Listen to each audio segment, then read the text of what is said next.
अस्सलाम वालेकुम। मैच पाकिस्तान जीत गया। प्रेस कॉन्फ्रेंस का हवाल बताना था आपको। इयन मॉर्गन आए पाकिस्तान की तरफ से, मोहम्मद हफीज़ आए, प्रोफेसर उनका नीक नाम है। चूँकि इसलिए मैं इसके ऊपर वीडियो बना रहा हूँ कि अब आज के बाद हम जो है वो प्रेस कॉन्फ्रेंस की वीडियो नहीं बना सकते, तो जो कुछ प्रेस कॉन्फ्रेंस में होता है मैं आपको बता देता हूँ। पहला सवाल था मेरा हफीज़ से कि एक ऐसी टीम पाकिस्तान की जो वेस्ट इंडीज़ से आ रही थी और आज hot favourite team world cup की इंग्लैंड को आपने हरा दिया। स्टिल आप क्या समझते हैं मुबारक के साथ साथ कि आपको बॉलिंग और बैटिंग तो अच्छी है लेकिन फील्डिंग में कुछ इंप्रूवमेंट्स लानी है?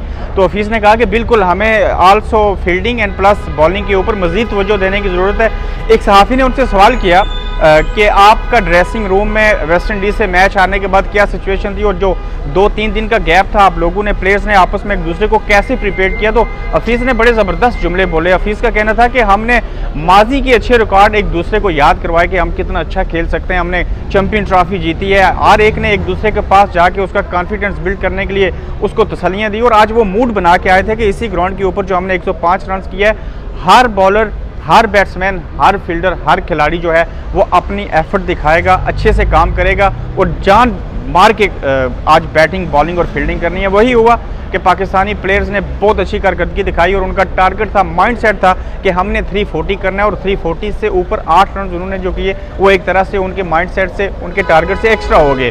तो अच्छी बॉलिंग का नतीजा था, अच्छी बैटिंग की वजह से स्कोर हुआ और बॉलर्स ने उसको सेव किया। फील्डिंग कदरे गंदी थी लेकिन उसके बावजूद जो है पाकिस्तान ने आसानी से, एक तरह से कहा जा सकता है कि मैच को जीत लिया।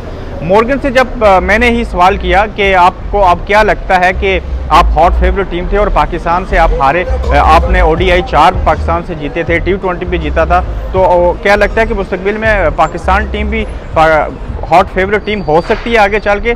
तो मॉर्गन ने उसके ऊपर कहा कि मैं ऐसा नहीं सोचता कि पाकिस्तान ने को आज भी हमें ज़्यादा को टफ टाइम दिया या उस तरह से सरप्राइज़ किया। हाँ, पाकिस्तान अच्छा खेला, वो जीत के बाकी चीज़ें उन्होंने डिस्कस की, लेकिन अब देखना यह है कि पाकिस्तान जैसी टीम जिसके बारे में अक्सर हम ये सोचते थे, हम कहते थे चाहे 92 का वर्ल्ड कप हो, उस बार भी उन्होंने 74 रन किए थे, इस बार भी उन्होंने लोएस्ट स्कोर बनाया इस ग्राउंड के अंदर 105 और एक तरह से फिर पीक के ऊपर आए।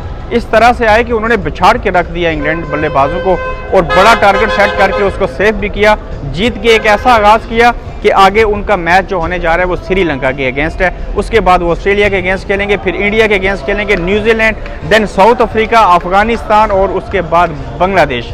पाकिस्तान को कम से कम 6 मैचेस जीतने, सेमीफाइनल का हिस्सा बनने के लिए, और इंग्लैंड को हराने के बाद हर टीम पाकिस्तान से ज़रूर खौफ खाएगी कि ये वो लोग हैं जिन्होंने हॉट फेवरेट टीम इंग्लैंड को शिकस्त दी, इस ग्राउंड के अंदर वर्ल्ड कप का हाईएस्ट स्कोर किया, फिर उसको सेव किया। मुझे उम्मीद है मेरी वीडियो, मेरी आवाज़, मेरी बातें आपको अच्छी लगती होंगी और इस तरह की चीज़ें आपके लिए मज़ीद लेके आएंगे। मगर हमारी तरफ से आपसे एक रिक्वेस्ट है कि मज़ीद मेरे चैनल को सब्सक्राइब कीजिए, वीडियो को शेयर कीजिए, अपनी आरा दीजिए और आपके लिए अच्छी अच्छी क्रिकेट के साथ जुड़ी खबरें, दिलचस्प मालूमात आपके लिए लेके आते रहेंगे। अपना ख्याल रखिएगा।